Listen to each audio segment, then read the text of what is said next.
शिवजी का संकट मोचन। राजा परीक्षित ने पूछा, भगवान शंकर ने समस्त भोगों का परित्याग कर रखा है, परंतु देखा ये जाता है कि जो देवता, असुर अथवा मनुष्य उनकी उपासना करते हैं वे प्रायः धनी और भोग संपन्न हो जाते हैं।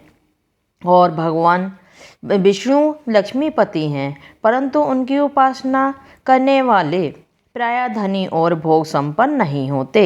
दोनों प्रभु त्याग और भोग की दृष्टि से एक दूसरे से विरुद्ध हैं, स्वभाव वाले हैं, परंतु उनके उपासकों को उनके स्वरूप के विपरीत फल मिलता है। मुझे इन विषयों में बड़ा संदेह है कि त्यागी की उपासना से भोग और लक्ष्मीपति की उपासना से त्याग कैसे मिलता है। मैं आपसे ये जानना चाहता हूँ। श्री सुखदेव जी कहते हैं, परीक्षित, शिवजी सदा अपनी शक्ति से युक्त रहते हैं। वे सत्व आदि गुणों से युक्त हैं, अहंकार के अधिष्ठाता हैं। अहंकार के 3 भेद हैं, वैकारिक, तेजस और तामस।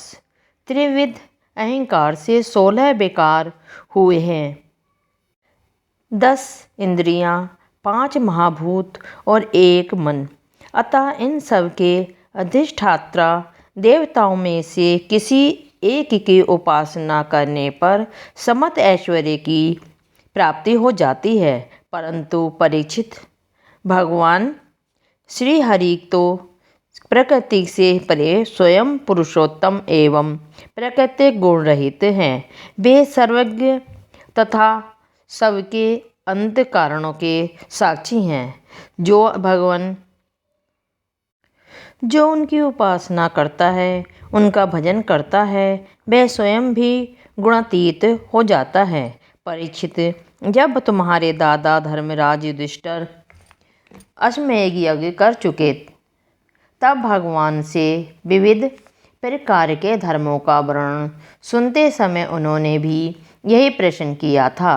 परीक्षित, भगवान श्री कृष्ण सर्वशक्तिमान हैं, परमेश्वर हैं। मनुष्यों के कल्याण के लिए ही उन्होंने यदुवंश में अवतार धारण किया था। राजा युधिष्ठिर का प्रश्न सुनकर और उनकी सुनने की इच्छा देखकर उन्होंने प्रसन्नतापूर्वक इस प्रकार उत्तर दिया था।